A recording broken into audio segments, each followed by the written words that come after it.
Mike, Super Bowl recap now. We're going to talk commercials. We're going to talk about the game. Maybe we're going to talk about Beyonce and the lights being out a little bit, too. First of all, the game itself, it was a good game. It was a blowout, and maybe they needed a power failure to sort of get things. Well, certainly the power failure changed the psychology of the game, and I wrote about this a little bit today. I thought that was really interesting. I did not think this was a great football game, and my only rooting interest was wanting to see my predictions come true, which it emphatically did not. Selfish. But I thought this was really interesting. There's lots of stuff to talk about in this game. It really was. I also think that I was singing Don Meredith when it was a blowout. Right when the lights went out, it was like, oh, this is fitting. And I wondered how momentum might shift, or somebody might pull a hammy because of this. And I thought it was going to be John Harbaugh that was going to pull the hammy the way he was acting. Oh, my goodness. He was excised. Yeah. But, you know, one thing that came out of this, Joe Flacco wins the MVP award. So my question to you is twofold. One, is he an elite quarterback? And two, what does this say about the traditional drop-back quarterback, which he is, compared to these new offenses we're seeing, and these pistols and spread-outs? This sort of says that, hey, the drop-back guy can still play well. It's about throwing the ball in the areas. It still is, and there's probably always going to be, certainly always going to be valuable for that, at least in our lifetimes, I think. I don't think football's going to change that much. And, his stock has gone up, and I think almost every year the quarterback that wins the Super Bowl, his stock goes up, and we ask this question, this elite, or, to me, there's 4 quarterbacks at the head table in the NFL, and that's Manning and Brady and Breeze and Aaron Rodgers.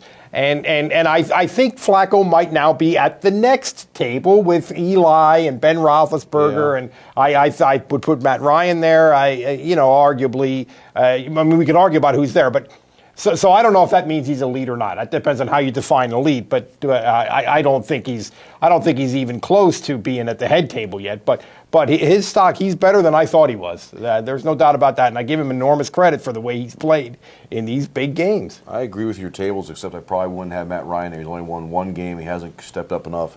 Joe Flacco, though, what he's done in the playoffs the last couple of years, he probably should have been, not probably, without a drop ball last 2 seasons ago, and also a missed field goal. 28-yard field goal. Yeah, he's in 2 Super Bowls. I don't have him in that upper echelon yet, because during the regular season, he's got some peaks and valleys where he's not as consistent. Yeah, and his team is in these Super Bowls. Not him. Yeah, he's better than what Trent Dilfer was when they won their last Super Bowl. I'll put Considerably it that way. so. Considerably I'll tell you so. what, Baltimore's got 2 Super Bowls. The Steelers have 2 in the last 13, 12 years now. Right. The Philadelphia Eagles, I'm like, can we get this turned around here, guys? It seems like they're going the opposite way. We've got 2 teams close to us that have got 2 titles, and the Eagles seem to be going. Anyhow, commercials.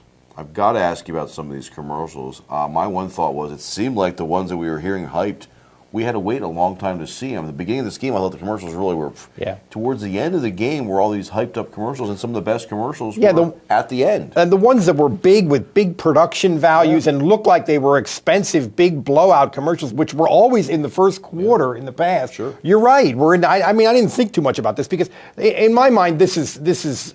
To me, this is like largely played out. This is kind of like the Sports Illustrated swimsuit issue or the NBA slam dunk contest. These little cultural things that I think have sort of played their course. Run their course. I mean, with DVRs and everything, we consume advertising in a different way than we used to, and I just this doesn't interest me much anymore. And I am so tired. I have been tired for decades of the approach to advertising that is. Look at what supposedly comic ends of the earth this person will go to get a Dorito or to get a Bud Light. Stop with that, for God's sake. But that's the thing, that the 3 commercials that I stuck out to most, 2 of them were at the end. I don't know if it's because maybe it was cheaper at the end. Ads are up to $4 million for 30 seconds. Yeah, maybe it is cheaper. Maybe it is cheaper. Which is doubled what it was a decade ago. But the ones that jumped out to me were the Paul Harvey Ram commercial, like God created the farmer, was pretty cool. And the Audi prom commercial. Boy, I like to have done that during my prom. You know what I mean? That was pretty cool. And so you're saying that didn't happen to you during? No. It was, I only went to junior year. Let's not get into my issues. Let's not go there. Let's not get into it. Clydesdale. I'll take my shirt off if I have to. Oh, no, don't do that. No, I won't. Lost all control. No, I won't. Clydesdale, the Budweiser commercial. Right. I almost brought a tear to my eye. What a Oh, God love you, Stark. Of course, I read someone said the Budweiser truck should have come by and run them both over, and that would have been see, that's a person whose a tear did not come to their eye. And the GoDaddy commercial with the nerdy guy, the supermodel, hated it. Hideous. Just hideous. My Doritos were sort of rolling. Too much info. Too much info. It was a Big Ten event, and it lived up to its. It was that's what it is, and I thought for the most part it lived up to that, and you know, it's America, love it or leave it, or for better or worse.